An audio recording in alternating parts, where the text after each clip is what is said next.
kita langsung mulai saja webinar kita pada siang hari ini. Baik, Assalamualaikum warahmatullahi wabarakatuh. Perkenalkan, nama saya Muhammad Mutawari Syarawi. Saya selaku moderator pada acara webinar kita pada siang hari ini yang akan bertema pada hari ini mengenai menghidupkan ekonomi UKM saat pelaksanaan PPKM. Baik, pada webinar siang hari ini kita akan menghadirkan dua narasumber.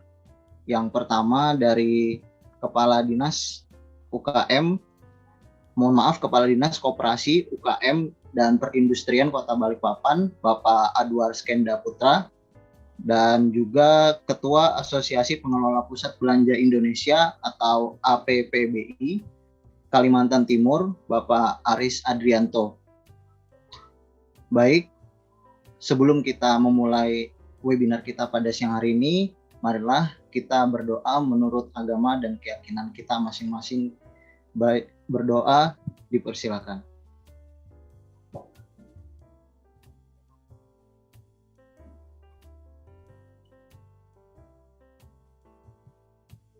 Baiklah, untuk pemateri yang pertama akan langsung disampaikan oleh Bapak Adwar Skenda Putra selaku Kepala Dinas Koperasi UMKM dan Perindustrian Kota Balikpapan. Kepada beliau dipersilakan. Ya, terima kasih Mas Syarwi. Assalamualaikum warahmatullahi wabarakatuh. Yang saya hormati teman-teman yang mengikuti acara pada siang hari ini, juga yang saya hormati Mas Aris, Ketua PPI Kaltim. Pertama-tama salam sehat buat kita semua, karena kita masih diberikan nikmat sehat sehingga kita bisa melakukan kegiatan kita pada pagi hari ini. Mohon maaf Mas Syarwi, tadi pagi saya sudah nyeting di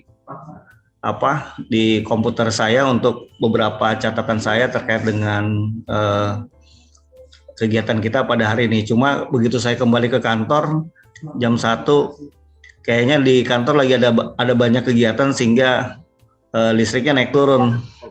Akhirnya barusan saya pindahkan ke laptop gitu. Jadi bahannya belum sempat saya share. Oke, baik. Mudahan tidak putus ya. Baik, Bapak Ibu teman-teman sekalian, sebagaimana tema kita membangun optimisme UMKM sebagai penggerak pemulihan ekonomi, sebagaimana kita ketahui data kami, UMKM kami ini terakhir datanya ada 27.000, lebih kurang 27.000 berdasarkan. Kemudian di dalam perjalanannya sebenarnya kita sudah cukup baik ya di dalam pengembangan UMKM di Kota Balikpapan. Pertumbuhannya cukup sangat baik di tahun 2015 sampai 2019. Hampir ada catatan sampai 40.000 jumlah UMKM kita.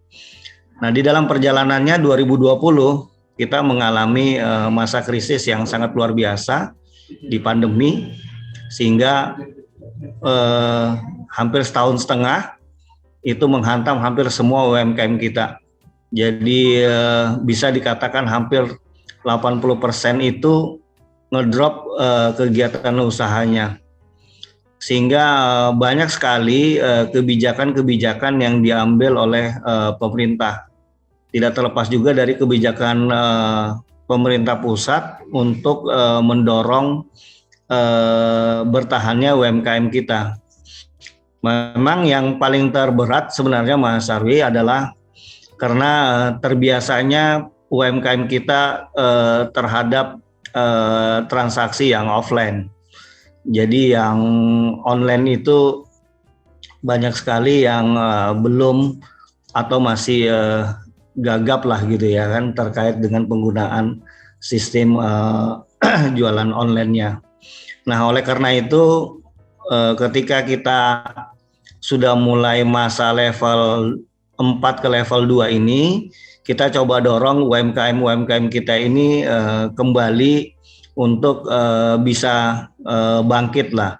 Banyak kebijakan yang dilakukan oleh pemerintah, mulai dari bantuan tunai karena kebijakan PPKM, bahkan terakhir Pak Wali memberikan bantuan 300.000 bagi UMKM kita untuk bisa menjadi modal memulai usahanya. Begitu juga dari pemerintah pusat ada bantuan produksi untuk UMKM nilainya 1,2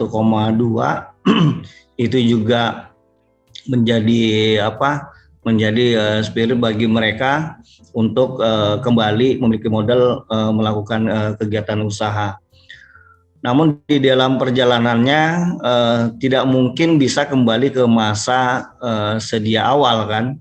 Tentunya kebiasaan-kebiasaan kita tentang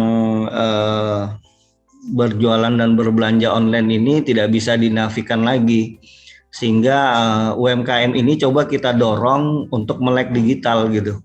Jadi coba kita dorong ke arah sana, sehingga bagi dinas sendiri banyak sekali melakukan pelatihan-pelatihan bagi UMKM. Selain itu juga pelatihan-pelatihan terkait dengan manajemen usaha, kemudian bisnis, akuntansi, juga terkait dengan produk mereka seperti halal misalnya, karena kita saat ini sudah ada punya perda halal, maka setiap produk UMKM kita itu sudah punya kewajiban untuk memiliki halal. Nah, itu beberapa kegiatan-kegiatan yang telah dilakukan oleh pemerintah. Selain pasca pandemi ini, kami coba lagi mendorong UMKM kami ini cuma bangkit.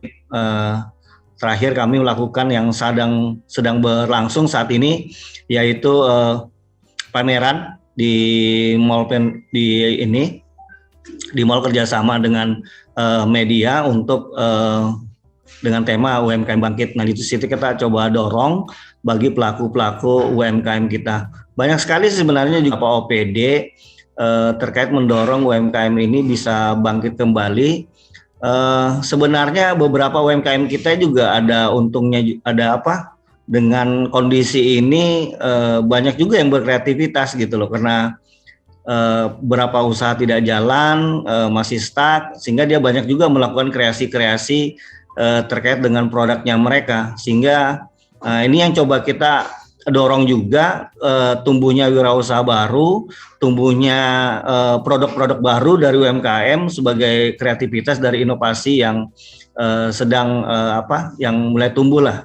Sekarang ini coba kita branding supaya dia menjadi produk UMKM yang branding bagi Kota Balikpapan sendiri gitu kan. Beberapa kota kalau kita sebutkan beberapa produk UMKM-nya kan pasti kita tahu itu daerah dari mana gitu. Nah, kita berharap Balikpapan bukan hanya dikenal orang hanya taunya amplang dari Balikpapan, tetapi ada produk lain yang lebih branding terkait oleh-oleh dari Balikpapan. Terlepas itu juga kita juga harus siap juga kan Mas Sarwi. Balikpapan disebut latar, penyangga sebagai ibu kota negara.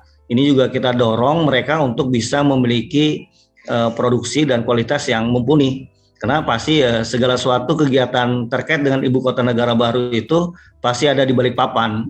Nah, tentu orang yang datang ini dari luar daerah pasti mencari paling tidak oleh-oleh khas dari Balikpapan itu apa gitu. Jangan sampai nanti ada produk yang masuk dari luar namanya pakai nama Balikpapan gitu loh. Nah, sehingga yang dapat juga orang luar bukan UMKM Balikpapan. Nah, akhirnya UMKM kita bisa jadi penonton. Itu juga saya ingatkan kepada teman-teman pelaku UMKM kita. Mungkin itu dulu Mas Sarwi beberapa kegiatan yang sedang kita lakukan selain upaya-upaya mendorong mereka untuk bisa melek digital, itu yang paling utama. Yang kedua, membranding produk UMKM untuk menjadi tuan di rumah sendiri, itu yang paling utama. Terima kasih banyak atas pemaparan materi dari Pak Edo, Pak ya, nama sapaan akrabnya. Iya. Nah, baik. Ya, jadi saya sudah mencatat beberapa hal yang telah disampaikan tadi. Memang kalau kita ketahui sendiri bahwa Kota Balikpapan disebut-sebut sebagai kota penyangga dan juga sekaligus menjadi pintu masuk untuk Pulau Kalimantan, seperti itu Pak ya.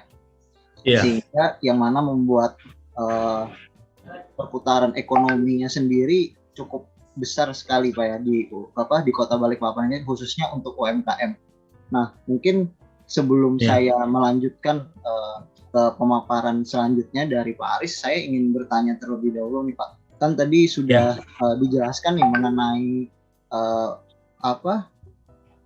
mendorong UMKM untuk bangkit kembali, salah satunya melalui branding seperti itu. Nah, untuk pemasarannya sendiri Pak, terkait dengan branding itu apakah lebih dikenali lagi di kalangan maksud saya di pasar domestik, atau memang bagaimana fokusnya Pak? Apakah menyasar pasar domestik atau ke luar seperti itu Pak untuk saat ini? Ya, Mas Arwi, kita seperti saya bilang, supaya dia menjadi tuan di rumah sendiri, kami berharap masyarakat Balikpapan bisa memanfaatkan produk hasil UMKM lokal yang utama. Terus yang kedua, mereka banyak membangun mitra dengan beberapa toko modern, juga terkait dengan toko supermall gitu. Jadi sudah ada beberapa UMKM termasuk di mallnya Pak Aris itu di Hypermart sudah ada produk UMKM kita di Hypermart gitu. Itu juga salah satu yang kita dorong supaya produk UMKM kita ini sudah bisa masuk di toko modern dan supermarket, dan prosesnya lebih mudah gitu. Yang kedua, saat ini sedang kami kerjasama dengan belanja digital untuk memasarkan produk-produk kami di marketplace. Kemudian yang kedua, saat ini juga saya sedang menyusun kemudahan dan pemanfaatan produk lokal untuk bisa dimanfaatkan kemudahannya di toko modern dan supermall. Regulasinya kami lagi siapkan, ini lagi proses di bagian hukum. Semoga nanti peraturan wali kota tersebut apabila terbit kita sosialisasikan ke teman-teman toko modern. Ini nyambung dengan Pak Aris, kebetulan juga ada sebagai narasumber. Nah, ini paling tidak nanti bisa membantu kami di dalam mensosialisasikan agar produk-produk UMKM ini proses untuk masuk ke supermall dan toko modern itu lebih mudah. Syaratnya tidak terlalu birokrasi banget lah gitu, katakan seperti itu Mas Karwi. Terima kasih banyak Pak atas jawabannya. Mungkin kita langsung saja, bagaimana dengan Pak Aris, apakah sudah siap Pak? Halo Pak Aris. Ya Mas Arwi. Oke, baik. Mohon Pak untuk bisa menyalakan videonya Pak. Bisa mintakan adminnya Mas, yang tadi yang Plaza Balikpapan dikeluarin tadi. Yang apa? Yang Pandega ya tadi, Mas Arwi. Oke. Sebentar Pak. Ya.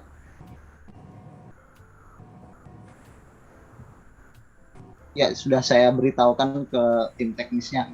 Mungkin sebagai pengantar dulu nih Pak, bagaimana terkait dengan yang disampaikan oleh Pak Edo tadi mengenai UMKM, produk UMKM Kota Balikpapan sendiri yang sudah banyak gitu kan masuk ke dalam mall-mall seperti itu. Nah, untuk pemasarannya sendiri apakah memang lebih baik Pak dibandingkan sebelum kejadian itu? Iya Mas. Untuk di Plaza Balikpapan sih total kita ada 7 mall ya yang jadi member. Kita memang sudah ada semacam kesepakatan di antara kami mall-mall itu untuk mengangkat UMKM. Dan sudah didului dari Mas Edo ya. Salam sehat selalu Mas Edo. Itu di Pentacity ya, sudah dilaksanakan untuk UMKM Expo di sana untuk Kota Balikpapan. dan sebetulnya di Samarinda pun sudah dilaksanakan juga. Nanti untuk Plaza Balikpapan kita planning di Desember.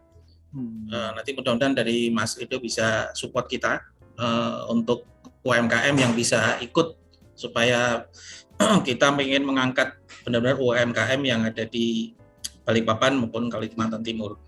Itu memang salah satu misi dari kami para pengelola mal, karena kita melihat bahwa UMKM ini kan cukup banyak yang ada di Kota Balikpapan, dan kita mesti bantu mereka untuk bertahan dalam kondisi pandemi, dan hanya pada saat pandemi ini mereka cukup survive gitu ya.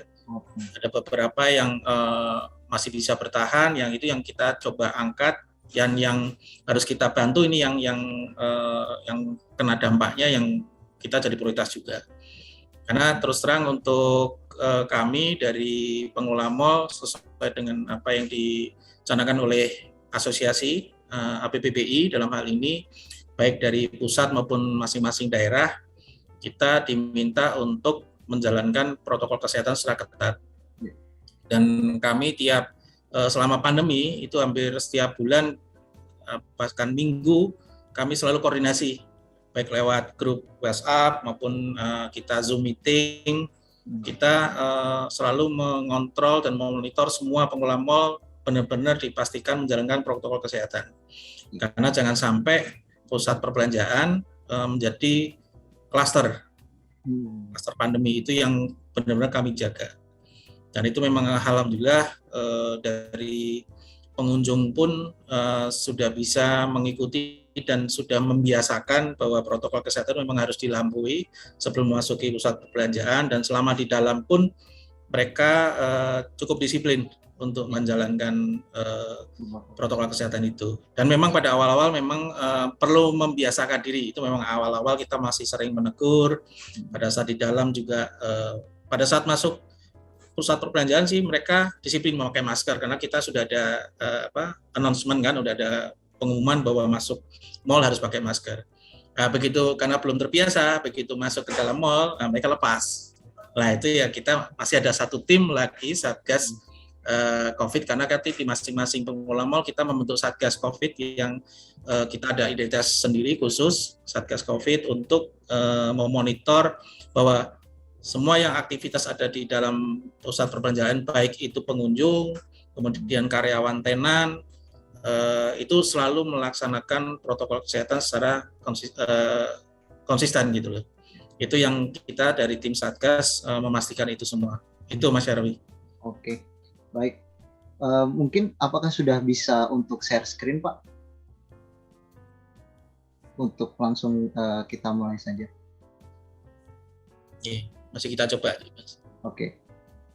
Jadi kami untuk sambil menunggu Mas, protokol kesehatan yang kita laksanakan dari semua pengelola mal itu sudah standar ya, karena sudah masuk SOP, yaitu pada saat masuk kita sudah lakukan ukur suhu yang kita lakukan, kemudian kita sediakan tempat untuk cuci tangan secara manual, ada hand soap dan segala macam, tapi begitu masuk ke mall kita touchless Mas, jadi hand sanitizer itu kita cukup pakai sensor, kemudian masuk toilet juga hand soapnya kita pakai sensor, itu kita sudah lakukan, kemudian pembatasan volume pengunjung 50% dari kapasitas juga sudah kita jalankan semua.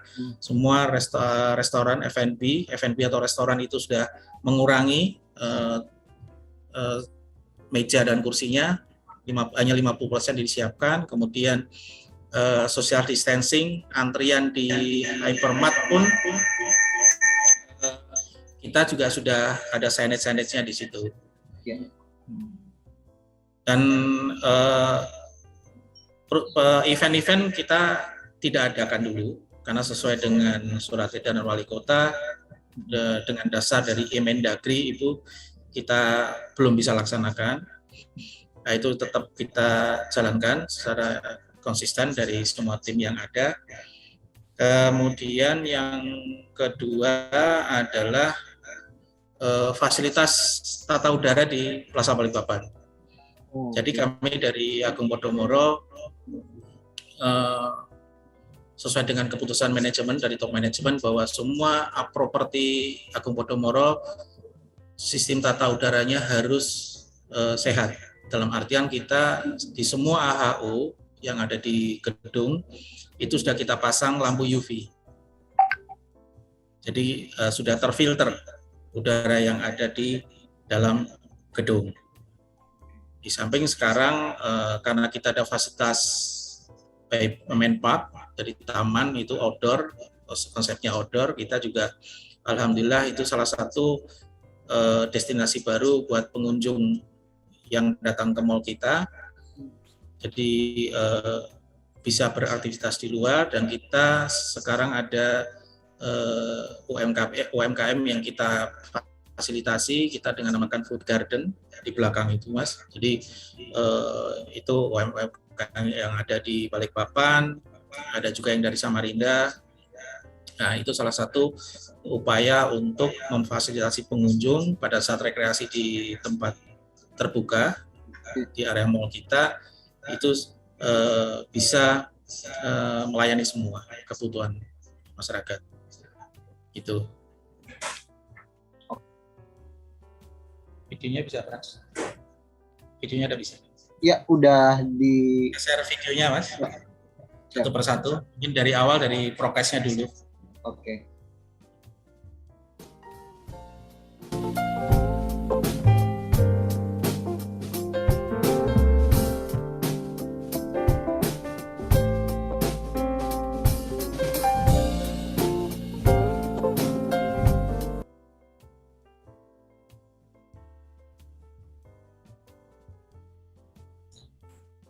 Itu prokesnya yang kami lakukan untuk maintenance selama, jadi tempat permainan anak pada saat tidak dipakai pun tetap kita bersihkan. Jadi pakai alat desinfektan. Yang tata udara. Ini selanjutnya adalah tata udaranya. Kita share videonya yang sudah kita terpasang di mall maupun di Balikpapan Trade Center.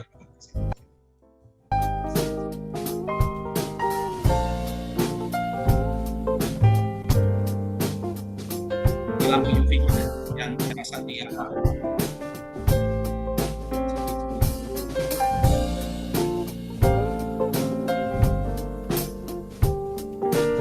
tenda-tenda.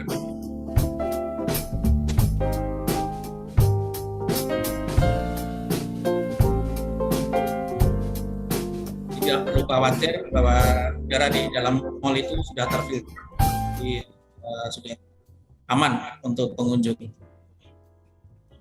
Yang terakhir adalah video proses desinfektan di semua gedung di dalam gedung kita, baik mall sama Balikpapan Trade Center, yang kita lakukan sebulan 2 kali, jadi 2 minggu sekali.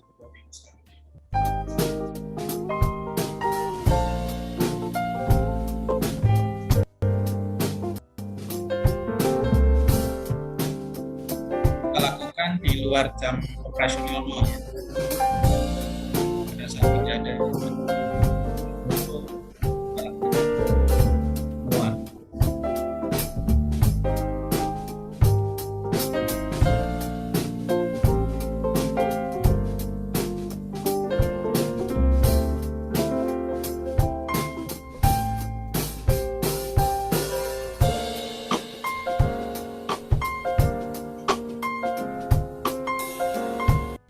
ya, itu yang 3 video apa yang kita lakukan untuk memberikan rasa aman buat pengunjung yang datang ke Balikpapan. Kita sudah lakukan semua itu, dan mungkin tambahan terakhir ini kemarin 2 minggu yang lalu, Mas Edo, kami dari Plaza Balikpapan Trade Center ada audit CHSE untuk venue.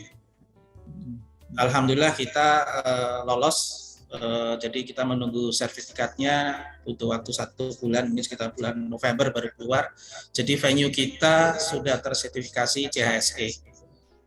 Jadi kita sudah apa yang menjadi fasilitas kita untuk event-event itu kita sudah siap dan sesuai dengan protokol kesehatan. Sertifikasi dari Kementerian Kemenkraf. Itu mungkin tambahan terakhir. Ya, baik. Terima kasih banyak atas pemaparan yang disampaikan oleh Pak Aris. Sebelum kita melanjutkan ke sesi tanya jawab, saya ingin bertanya satu hal Pak yang mungkin luput Bapak sampaikan. Bagaimana tentang penggunaan layanan Peduli Lindungi Pak untuk memasuki mall seperti itu, khususnya secara umum untuk Kota Samarinda, Balikpapan dan Kalimantan Timur seperti itu Pak. Mohon penjelasannya. Untuk pelaksanaan screening dan melalui aplikasi Peduli Lindungi, kebetulan untuk di luar Jawa Bali itu belum diwajibkan. Oke. Tapi kita sudah komunikasi karena pada saat bulan Agustus kami dari APBPI waktu itu Zoom meeting dengan Pak Luhut dan Pak Airlangga. Memang saya sampaikan pada saat bulan Agustus tingkat penduduk tervaksinasi yang ada di Kalimantan Timur masih di bawah 12% waktu itu. Jadi saya sampaikan untuk Kalimantan Timur belum bisa, dan itu juga diamini dari teman-teman APBI Sumatera, kemudian Sulawesi dan Nusa Tenggara, dan memang masih kecil. Dan saat itu akhirnya diputuskan baru Jawa dan Bali. Oke. Baik. Jadi untuk sampai saat ini yang untuk di luar Jawa Bali belum dilaksanakan, memang belum. Tapi dari kami manajemen pengelola mall yang ada di Kalimantan Timur sudah semua kita daftarkan untuk mendapatkan barcode screening pada saat pengunjung mau masuk ke mall kita. Jadi masing-masing mall sudah dapat barcode-nya, dan untuk Plaza Balikpapan dan Balikpapan Trade Center kita sudah dapat 11 barcode untuk 11 pintu akses yang ada di sini. Jadi memang nanti barcode-nya sendiri-sendiri. Dari barcode itu kan terdeteksi di IT Kemenkes pengunjung yang masuk. Oke. Pengunjung yang masuk ke mall itu dia boleh masuk dengan indikasi warna apa. Bila warna hijau berarti yang bersangkutan sudah tervaksinasi 2 kali. Kemudian kalau warna kuning itu baru sekali, dan itu masih boleh masuk sesuai dengan standar Kemenkes. Kalau yang ketiga itu warna merah itu belum vaksinasi. Biasanya untuk pengunjung yang dia punya penyakit bawaan dan ada rekomendasi dari dokter belum boleh untuk vaksinasi. Dan biasanya membawa surat dokter. Itu nanti dari kita ada screening dari security harus membawa itu, atau bukti PCR, antigen maksud saya, antigen, buktian swab antigen itu boleh. Yang sama sekali tidak boleh apabila muncul warna hitam. Itu berarti positif COVID. Dan itu alhamdulillah saat uji coba di Jawa Bali memang ada beberapa yang indikasi warna hitam dan tidak bisa masuk ke mall. Karena dari mall-mall kita langsung laporan ke Kemenkes, ada grup sendiri, grup WA sendiri untuk APBI dan IT Kemenkes. Dari situ akan terpantau. Dan bila mana rata-rata biasanya 50.000, pada saat hari itu kok bisa hanya terdeteksi 30.000, biasanya dari IT Kemenkes akan nanya langsung, mau mana ini? Nah, nanti mall itu diklarifikasi, ternyata ada jam sekian sampai jam sekian itu error atau hang dari sistem aplikasi Peduli Lindungi. Dan itu bisa menjadi evaluasi dari tim IT Kemenkes, biasanya langsung diperbaiki itu. Itu Mas Ari. Jadi untuk Peduli Lindungi, aplikasi Peduli Lindungi saat ini untuk Kaltim belum diberlakukan. Oke, baik. Terima kasih atas jawabannya Pak Aris. Ya. Sudah sangat jelas sekali Bapak Ibu yang mengikuti webinar kita pada siang hari ini, bahwa memang dari mall sendiri memang sudah sangat menjaga protokol kesehatan. Untuk itu saya juga mengingatkan bahwa kepada kita semua untuk selalu menjaga dan melakukan 5M, yaitu memakai masker, mencuci tangan, menjaga jarak, menjauhi kerumunan, dan membatasi mobilitas. Dan juga dari pihak pemerintah juga sambil menjalankan 3T, yaitu tracing, treatment, dan testing.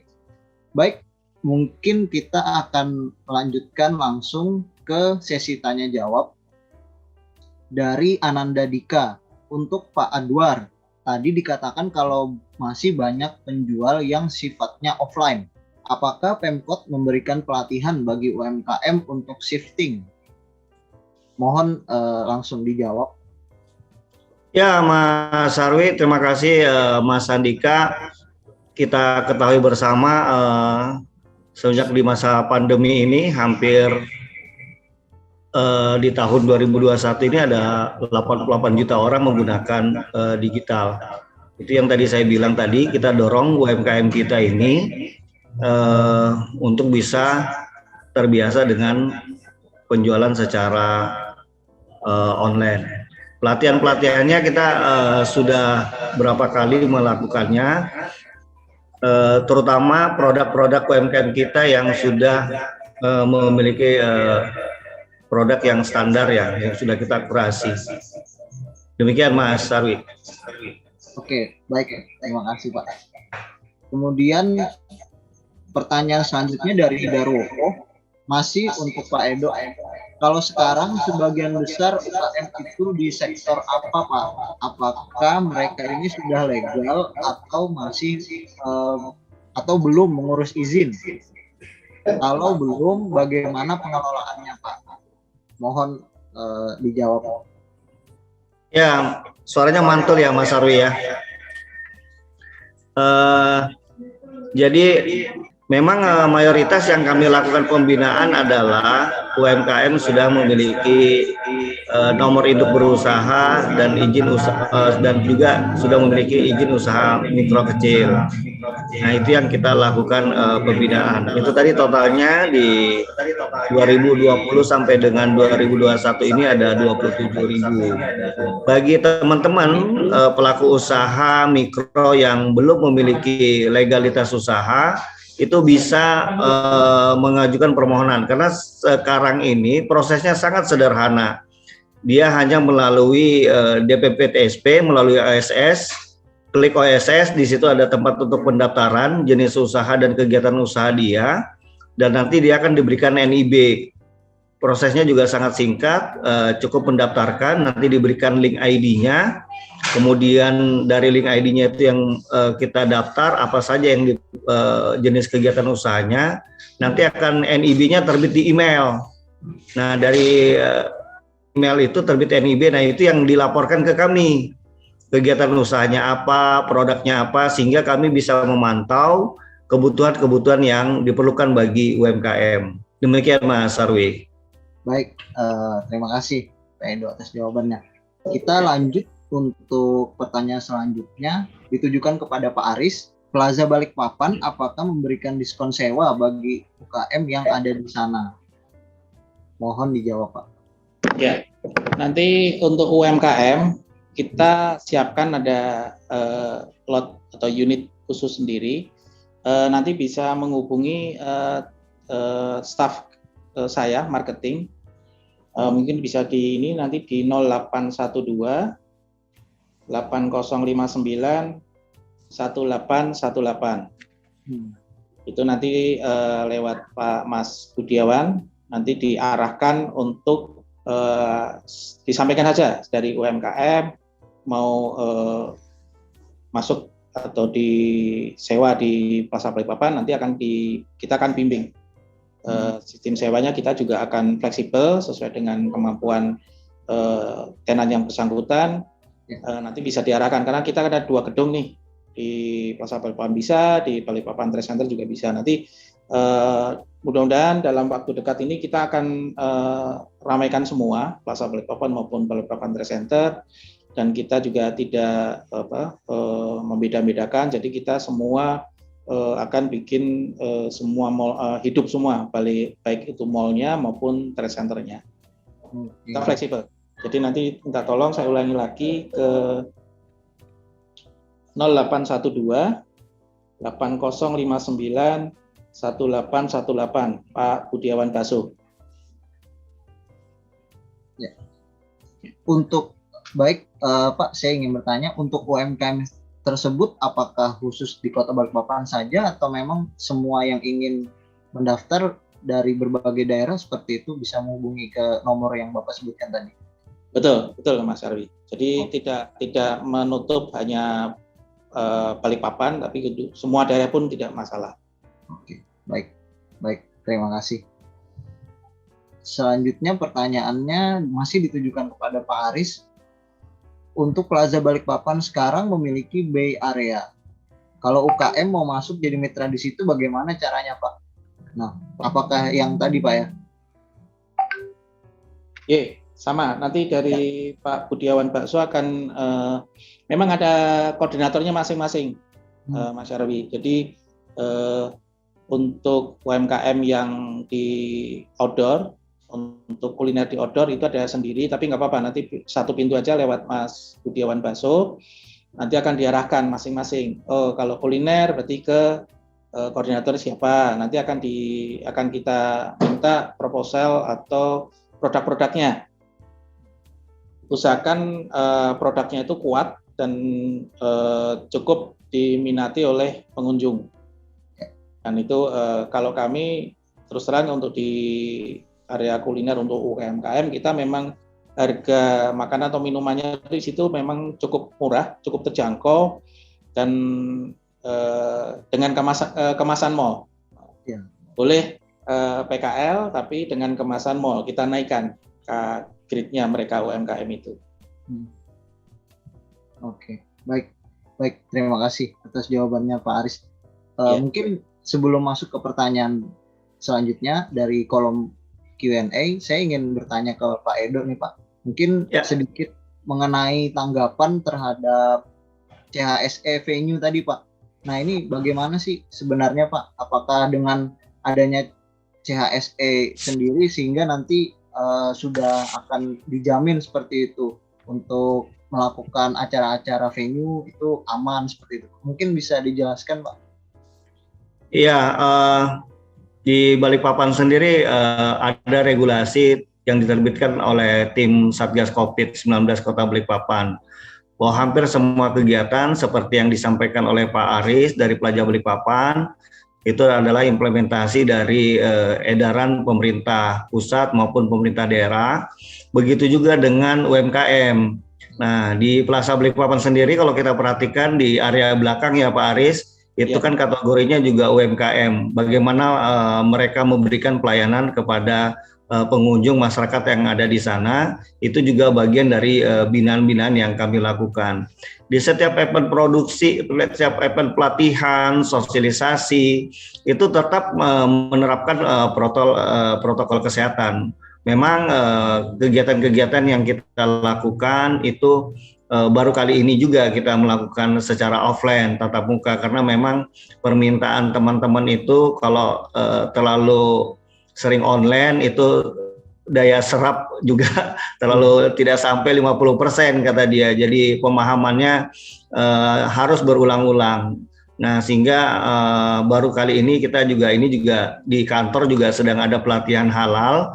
Itu jumlahnya yang seharusnya kami libatkan 35 orang karena ini kita menata itu prokes sehingga hanya 15 orang yang kami undang untuk mengikuti pelatihan halal ini.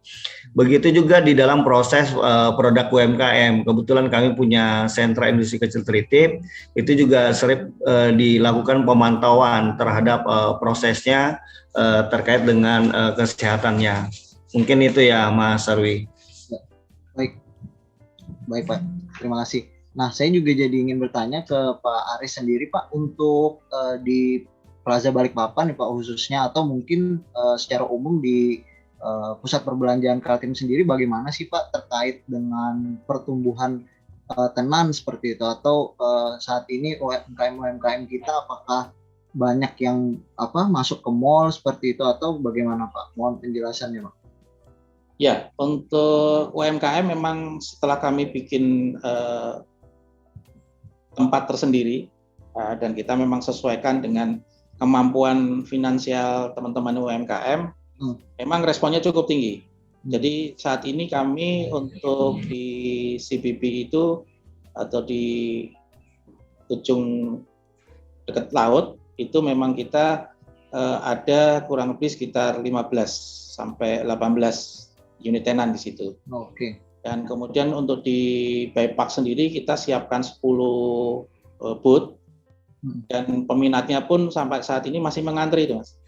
Di Buypark itu total sama CBB itu sekitar 46 yang masih mengantri. Berarti kan cukup luar biasa UMKM yang ada di Kota Balikpapan, minat untuk menampilkan produknya itu cukup tinggi. Betul apa yang dikatakan Pak Mas Edo tadi bahwa UMKM kita ini benar-benar kreatif.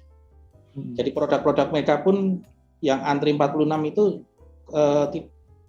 mereka adu kreatif juga. Produknya itu bermacam-macam. Dan kita sendiri juga waktu kurasi awal pun sampai kebingungan, kita susah karena masing-masing kuat produknya itu.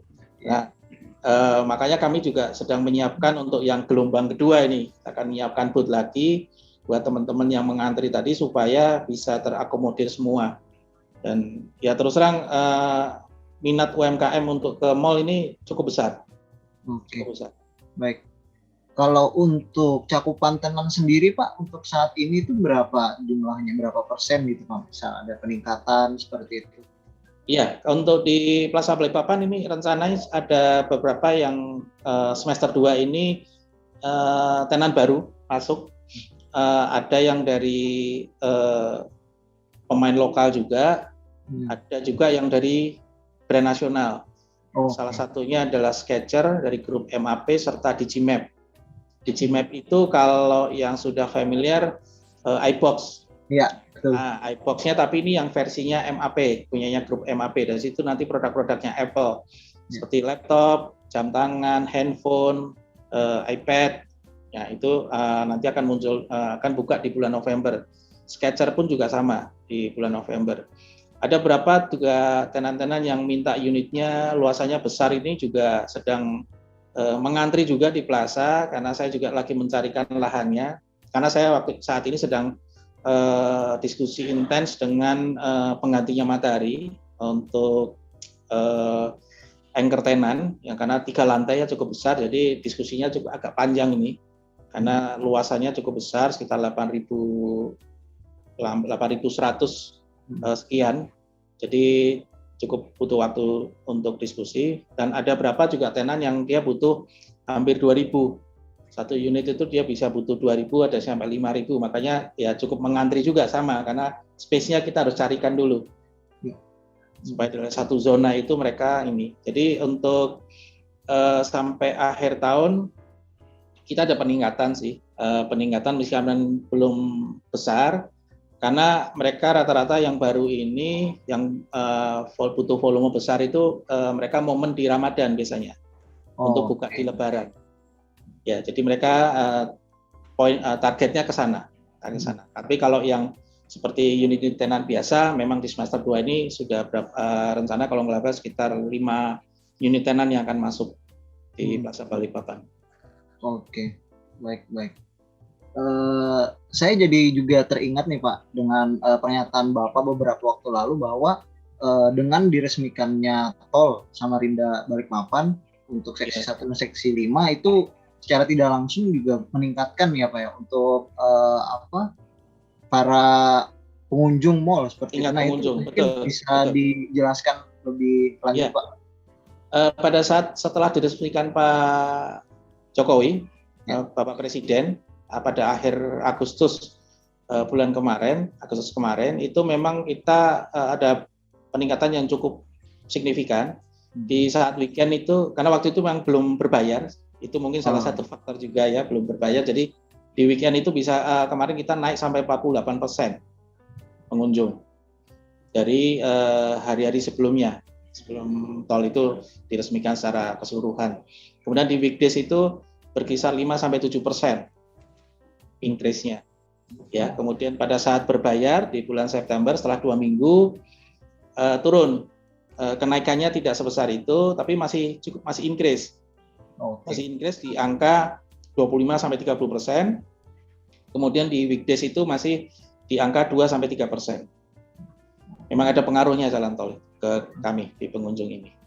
Dan yang luar biasa pada saat di September sampai akhir September sampai di awal Oktober maksud saya, bukan di September, di awal Oktober begitu CBB kita lengkapi dengan food garden, itu yang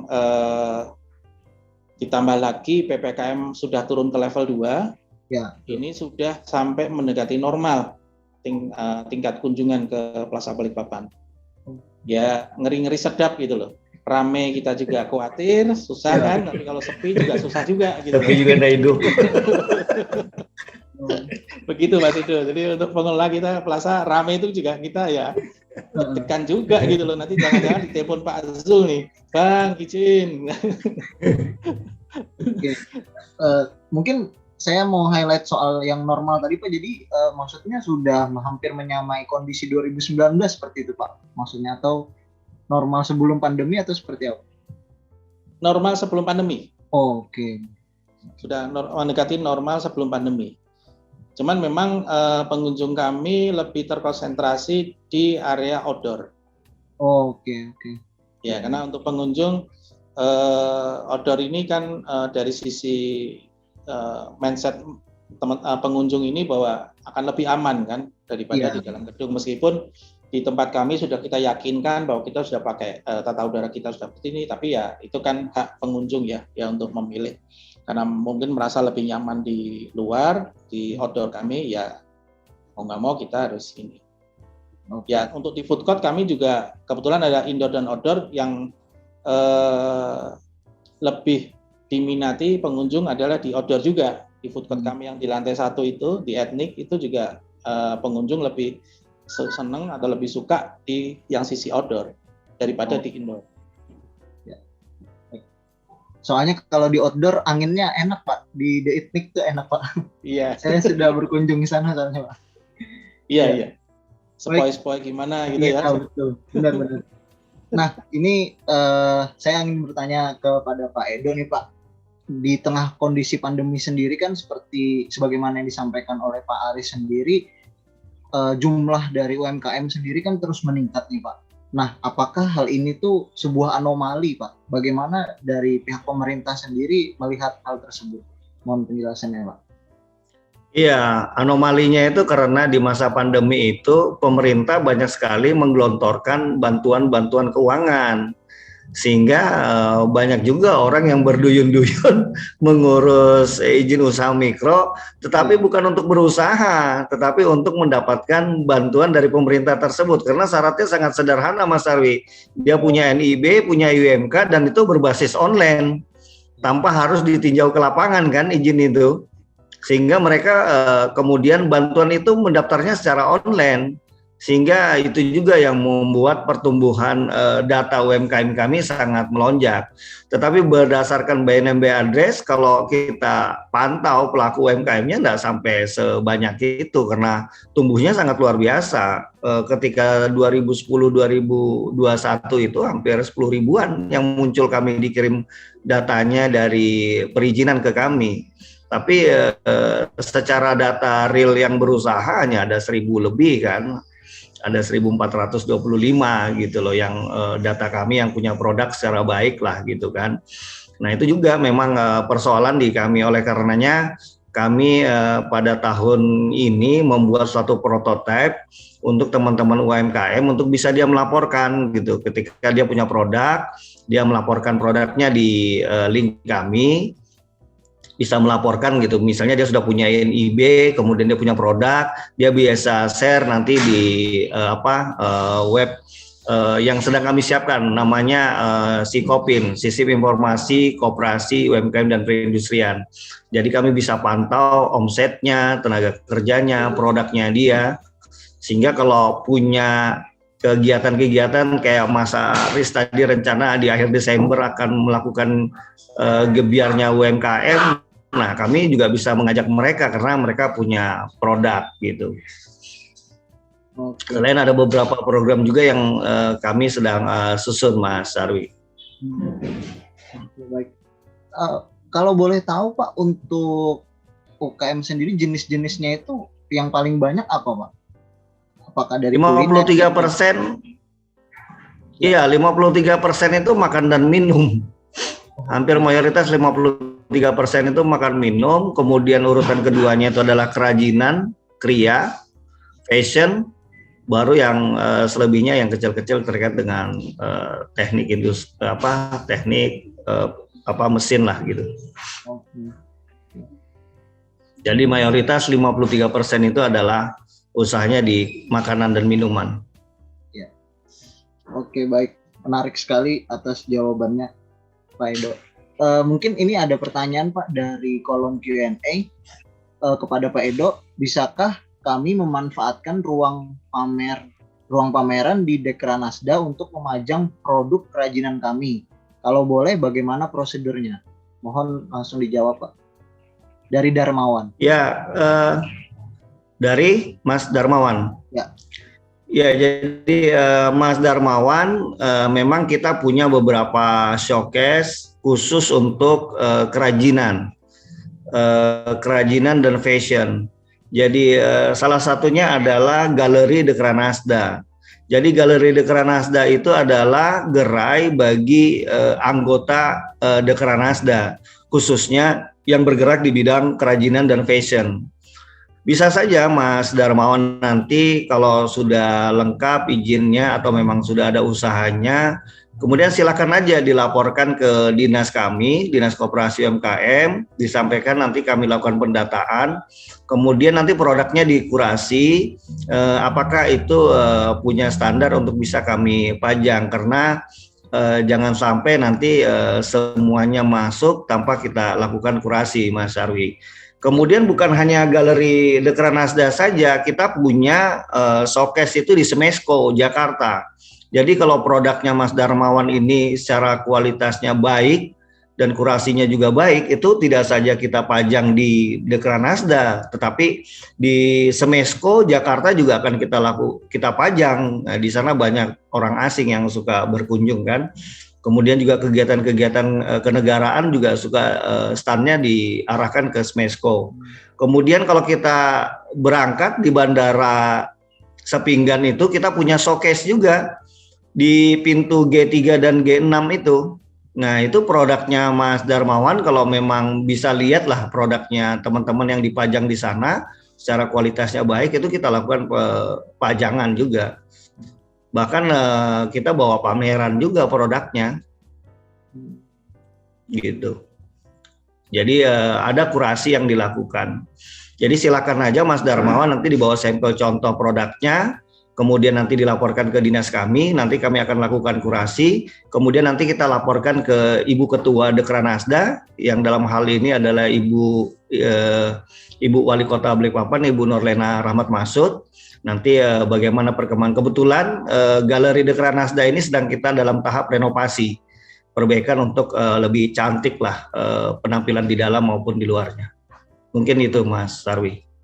Baik, mungkin saya ingin bertanya Pak, untuk indikator kualitas baik itu sendiri apa sih Pak yang dilihat dari teman-teman UMKM, khususnya teman-teman UMKM kriya seperti itu Pak?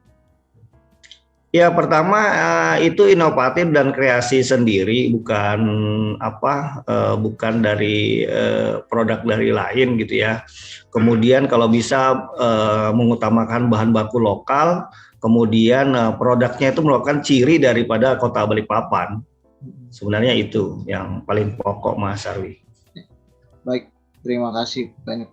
Berarti untuk Bapak Ibu hadirin peserta webinar kita pada siang hari ini, bagi yang ingin mendaftarkan itu mungkin bisa langsung membawa sampelnya ke Dinas Koperasi Pak ya, seperti itu ya? Iya. Dan perindustrian, oke. Baik, kalau begitu saya ingin halo Pak Aris. Ya, siap. Oke, baik. Saya ingin bertanya kembali ke Pak Aris sendiri, bagaimana sih Pak tantangan yang dihadapi dari pengelola pusat perbelanjaan sendiri ketika memang kita tahu bahwa saat ini UMKM ini kan mulai tumbuh kembali seperti itu Pak, setelah hampir 2 tahun terpuruk atau terdampak sangat cukup besar akibat pandemi gitu. Apakah memang kualitas dari UMKM tadi itu memang perlu untuk ditingkatkan kembali, ataukah memang juga dari sisi mungkin digitalisasi atau seperti apa Bapak melihat hal tersebut? Ya, dari berapa kali tenan UMKM yang pameran di Plaza Balikpapan ya, sampai terakhir itu sebelum gelombang kedua kemarin, itu kan kita sempat ada pameran UMKM, dan memang kita memang harus merupakan PR ya buat saya, kalau ini buat PR kita bersama, dan kita juga yang tahu tuh harus mesti memberikan masukan buat teman-teman UKM. Itu memang kembali lagi ke kemasan, kemudian jangan hanya puas untuk di regional, tapi skala nasional, lebih bagus lagi skala internasional. Itu yang kita akan benar-benar support untuk teman-teman UMKM. Jadinya itu yang menjadi salah satu PR buat kami pengelola untuk memberikan edukasi. Makanya sebetulnya kalau kita memberikan kesempatan UMKM untuk pameran, harus kita tambahkan ada sisi-sisi talk show untuk mengedukasi dari sisi kemasan, dari sisi mempertahankan kualitas dan segala macam. Itu nanti mesti kita ada salah satu rangkaian, karena itu tidak bisa kita hanya memberikan venue untuk pameran selesai, karena ada tahapan lagi yang kita harus ada sisi edukasi yang mesti harus kita tambahkan ke mereka, supaya teman-teman UMKM ini tidak terbatas hanya di regional, jadi bisa wacananya lebih luas lagi dan bisa semakin bertumbuh. Itu target kita sebetulnya. Dari berapa kali kami diskusi dengan teman-teman yang mengkoordinir UMKM, lebih banyak ke situ sebetulnya kemarin itu, Mas Yarwi. Oke, baik. Nah, ini juga sepertinya sejalan dengan pertanyaan dari kolom Q&A untuk tahun depan, apakah Plaza Balikpapan memiliki program untuk UMKM seperti itu? Mungkin lebih atau event seperti itu Pak ya, yang akan digelar untuk tahun depan seperti itu. Betul, karena sesuai dengan kebijakan yang diambil oleh APPBI selaku Asosiasi Pengelola Mal, kami kan ada kerjasama dengan Desperindak, dari Kemenkraf, karena kita cukup dekat ini, kita asosiasi ini dengan kementerian-kementerian tersebut. Memang kita ada kewajiban dari APPBI kepada semua mal anggota untuk setiap tahun menyiapkan untuk UMKM. Ya, oke. Pasti dari tahun pasti akan ada satu waktu yang kita memang khusus untuk UMKM, untuk semua mal. Oke, baik. Kemudian saya ingin bertanya Pak terkait dengan pameran tadi ya. Nah, untuk pameran tadi itu rencananya nanti akan digelar outdoor atau indoor seperti itu Pak? Karena kaitannya nanti dengan pengawasan pihak pengelola mall sendiri itu seperti apa sih Pak? Apakah lebih susah yang outdoor atau yang indoor seperti itu Pak? Nanti kita sesuaikan Mas. Yang jelas kita siapkan untuk di indoor. Oke. Indoor, kemudian kita karena kita insya Allah kan di November kita sudah sertifikasi CSE untuk venue kan sudah terbit, jadi kita Desember itu sudah bisa lebih aman untuk melaksanakan event. Dan nanti di situ talk show-nya bisa dilihat semua. Kemudian bila mana ada semacam fashion show dan segala macam bisa dikolaborasikan untuk di area outdoor. Jadi bisa masuk di indoor sama di outdoor masing-masing dua lokasi venue itu bisa kita maksimalkan dan kita manfaatkan. Karena untuk lokasi untuk booth-boothnya sendiri kan harus ada jarak Mas. Nggak seperti pada saat normal itu kan bisa saling menempel gitu kan. Untuk saat ini tentunya dengan regulasi pemerintah daerah maupun pemerintah pusat kita harus ada jarak. Social distancing-nya itu benar-benar diterapkan sampai ke masalah penempatan booth-boothnya itu. Terus terang kapasitas kan kita bisa sampai 110, tapi nanti kita hanya batasi sampai 60, paling banyak di 70. Karena itu harus berjarak sampai di sisi outdoor-nya. Gitu Mas Arwi. Baik, terima kasih Pak. Saya ingin kembali ke Pak Edo. Bagaimana sih Pak untuk UMKM sendiri yang ada di Kota Balikpapan, Bapak melihat selama kurang lebih hampir 2 tahun ini, apakah memang kondisinya itu sangat terpuruk seperti itu, atau memang dengan adanya bantuan-bantuan pemerintah tadi itu membuat mereka bisa bertahan Pak? Jadi apakah memang efisien seperti itu? Mohon penjelasannya Pak. Ya Mas Syarwi, seperti di awal tadi saya sampaikan, ketika kita dihantam badai pandemi ini, bisa dikatakan 100% usaha teman-teman di UMKM itu terpuruk ya. Walaupun yang ada bagian yang bisa bertahan, terutama teman-teman yang sudah melek digital. Jadi ada lebih kurang 20% mereka sudah memanfaatkan belanja digital dan berjualan secara online. Nah, itu tidak terlalu banyak jumlahnya, hanya 20%. Itu yang bisa bertahan gitu. Nah, teman-teman yang terbiasa dengan offline itu juga yang menjadi tugas kami untuk mereka lebih banyak memanfaatkan teknologi digital, karena ketika masa pandemi ini kan tidak akan suatu yang kembali lagi normal, sehingga teman-teman di UMKM juga perlu mendorong kegiatan itu gitu. Terkait dengan bantuan-bantuan pemerintah, memang tidak secara total bisa membantu pure, tapi paling tidak bisa menjadi stimulan bagi mereka untuk mengawali kegiatan usaha mereka yang sebelumnya terpuruk. Karena kan teman-teman ini kan hampir mayoritas kan ketika ada usaha mereka berkecukupan untuk ekonomi sehari-hari. Tapi ketika masa pandemi, pembatasan PPKM, produk tidak bisa dijual, sementara sudah beli barang, akhirnya barang tidak bisa digunakan. Nah, itu juga yang menjadi masalah di mereka. Nah, memang kami belum punya data berapa sih yang tidak menjadi bubar usahanya atau mati usahanya. Itu memang kami belum dapatkan, karena memang berapa kali kami share ke grup bagi Bapak Ibu yang usahanya turun atau ini, tapi mereka hampir cuma mengatakan mereka terdampak begitu saja. Sehingga bantuan-bantuan itu kita cross check ke lapangan, khusus teman-teman yang menjual makan minuman itu agak lumayan. Kemudian pengurangan daripada pembatasan PPKM ini juga membantu mereka sebenarnya untuk terutama yang terbiasa offline ya. Itu membantu mereka untuk kembali memutar roda ekonomi mereka gitu. Jadi memang banyak sekali yang utama itu sebenarnya pertama adalah modal memang, yang kedua pemasaran. Seperti yang tadi ditawarkan oleh Pak Aris, pemasaran kita, pameran bagi UMKM itu juga sangat membantu UMKM kita. Selain memperkenalkan produknya, mereka juga membantu mendukung untuk perputaran dari usahanya mereka gitu Mas Sarwi.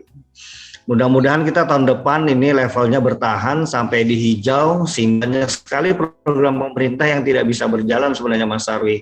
Dicanangkan oleh Bapak Wali Kota, itu dia sempat terlaksana. Kemudian kita ada beberapa kali mau pameran dengan Pak Aris, banyak rencananya daripada realisasinya, walaupun 1-2 ya sempatlah diselipin. Kemarin kita ada pameran produk UMKM. Kemudian nanti tahun depan mudahan ini hijau. Biasanya di hari ulang tahun Kota Balikpapan itu ada Balikpapan Expo. Itu juga nanti kita coba masuk, UMKM kita bisa tampil semua di sana nanti. Mungkin itu Mas Arwi. Baik, terima kasih banyak Pak Edo. Mungkin sedikit lagi nih Pak, saya punya pertanyaan untuk Pak Edo nih, terkait dengan melek teknologi tadi kan Pak, itu identik dengan generasi milenial dan ya generasi Y seperti itu. Nah, itu apakah memang demikian? Apakah dari data yang dimiliki dari Dinas Koperasi UMKM Perindustrian Balikpapan sendiri menunjukkan hal tersebut, Pak? Mohon penjelasan. Iya, memang bahkan secara data nasional ya, hampir yang melek digital itu orang-orang muda. Jadi 50% ya. Itu kalau dari tadi datanya di 88 juta Indonesia itu 50% laki-lakinya dan 50% laki-laki perempuannya, 49 laki-lakinya.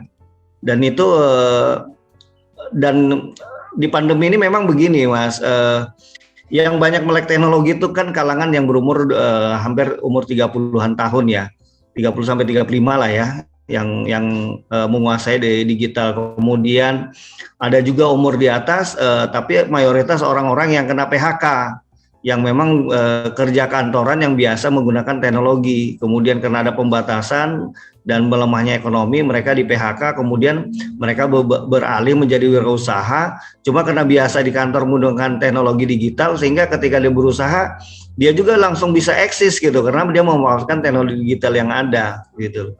Memang secara data hampir 40% sampai 45% itu memang anak-anak muda sih yang bergerak di UMKM itu. Umur-umur 35, 38 ya. Baik, terima kasih Pak. Saya lanjutkan ke Pak Aris. Pak Aris, bagaimana sih Pak dengan adanya pelandaian kasus COVID-19 sendiri seperti itu kan? Artinya kita ketahui bersama bahwa pemerintah dan masyarakat sendiri bersinergi dengan baik untuk mencegah penyebaran COVID-19.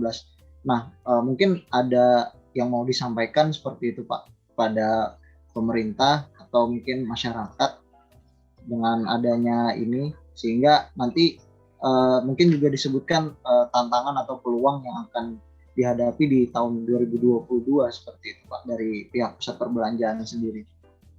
Iya. Kalau dari kami sih, dari manajemen maupun teman-teman APBPI, kita tidak boleh lengah meskipun sudah turun ke level 2. Protokol kesehatan tetap harus konsisten dan continue kita laksanakan dengan ketat. Karena kita belum stabil kan kondisi level PPM kita ini. Jadi yang ditakutkan nanti pemerintah adalah di akhir tahun ini, Desember ini. Makanya saya baca, saya dengar cuti bersama kayak nggak ada, dan diminta semua ASN untuk tidak melakukan cuti Natal dan segala macam. Nah, itu mungkin salah satu upaya pemerintah untuk tetap supaya level yang sudah level sekarang ini turun bisa tetap dipertahankan, jangan sampai naik kembali, muncul gelombang ketiga dan segala macam. Dari pengelola sih kami setuju dengan apa yang jadi kebijakan pemerintah untuk tetap menekan lajunya pandemi dan bisa semakin turun. Harapan kita adalah nantinya juga akan berimpact di tingkat kunjungan ke mall. Dan mall sendiri pengelola juga tetap harus menjalankan protokol kesehatan dengan ketat juga. Kita tidak boleh lengah, karena bagaimana juga jangan sampai klaster muncul di pusat perbelanjaan, kemudian nanti kenaikan level menjadi naik lagi, kita juga tidak harapkan. Jangan sampai itu penyebabnya adalah pusat perbelanjaan, itu yang tidak kita harapkan sama sekali dari teman-teman pengelola. Dan kedepannya mudah-mudahan bisa ditekan level kita, dan berharap lagi bisa turun ke level 1, dan kedepannya seperti Pak Edo tadi sampaikan bisa ke hijau, zona hijau ya, dan itu tentunya roda perekonomian akan terbantu untuk tumbuh kembali, dan kita harapkan tumbuh bersama-sama dengan teman-teman UMKM, dengan kami pengelola pusat perbelanjaan yang ada di Kalimantan Timur. Itu Mas Suari. Baik, mungkin untuk Pak Edo bisa menambahkan Pak.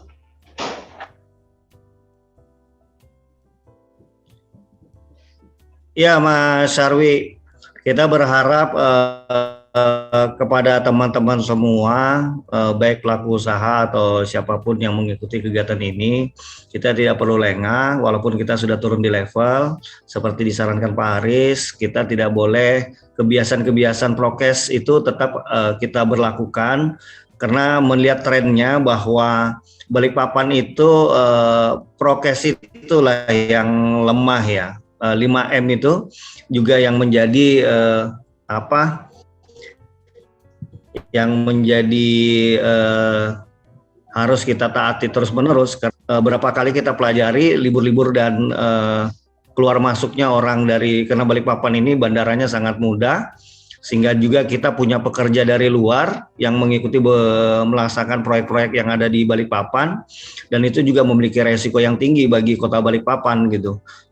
Jadi kita sependapat bahwa hari-hari libur cukup di Balikpapan, main ke Plaza Balikpapan saja. Banyak tempat di sana untuk bisa bersantai. Tadi katanya Mas Sarwi sudah menikmatinya juga.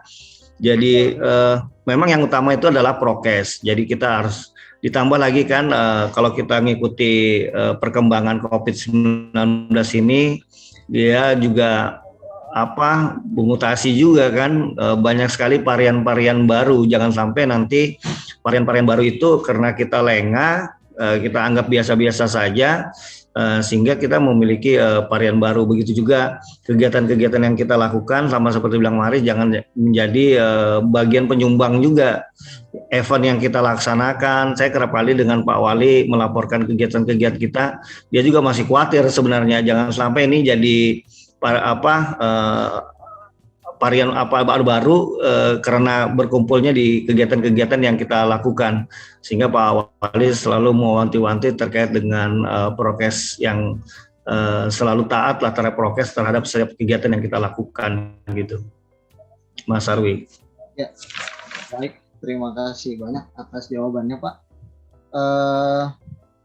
Mungkin tidak ada lagi pertanyaan dari kolom Q&A. Oleh karena itu, di penghujung acara ini, saya ingin membacakan dulu kesimpulan dari webinar kita pada siang hari ini yang sudah disampaikan oleh Pak Endo sendiri sebagai Kepala Dinas Koperasi UMKM dan Perindustrian Kota Balikpapan, bahwa saat ini UMKM yang ada di Kota Balikpapan terus ditingkatkan dan didorong untuk bangkit kembali setelah melalui pandemi ini kurang lebih selama 2 tahun, dengan cara salah satunya adalah branding produk seperti itu Pak ya. Selain itu juga ada pelatihan manajemen dan juga produk halal yang sudah didukung melalui peraturan daerah. Kemudian yang sudah disampaikan dari Pak Aris selaku Ketua APBBI Kaltim, bahwa saat ini untuk kondisi pusat perbelanjaan yang ada di Kaltim sendiri itu sudah sangat siap untuk menerima pengunjung karena memang sudah dilengkapi dengan protokol kesehatan yang baik. Bahkan dikatakan bahwa untuk Plaza Balikpapan sendiri itu melakukan sistem tata udara yang sehat dengan menggunakan sinar UV dan juga melakukan desinfektan selama 2 minggu sekali Pak ya, seperti itu. Yeah. Selain itu juga disebutkan bahwa melalui event-event yang akan dilangsungkan nanti, pihak Plaza Balikpapan sendiri sudah melengkapinya dengan sertifikasi CHSE. Oleh karena itu, sebelum saya menutup acara webinar pada siang hari ini, saya kembali mengingatkan kepada kita semua yang hadir pada acara webinar hari ini untuk terus menjaga protokol kesehatan melalui 5M, yaitu mencuci tangan, memakai masker, menjaga jarak, menjauhi kerumunan, dan membatasi mobilitas. Terima kasih. Saya selaku Muhammad Mutawar Syahrawi, selaku moderator pada webinar siang hari ini, mengucapkan terima kasih dan mohon maaf apabila ada salah-salah kata. Terima kasih sekali lagi saya ucapkan dan sampai jumpa di webinar Bisnis Indonesia selanjutnya. Terima kasih. Assalamualaikum warahmatullahi wabarakatuh. Waalaikumsalam warahmatullahi wabarakatuh. Waalaikumsalam.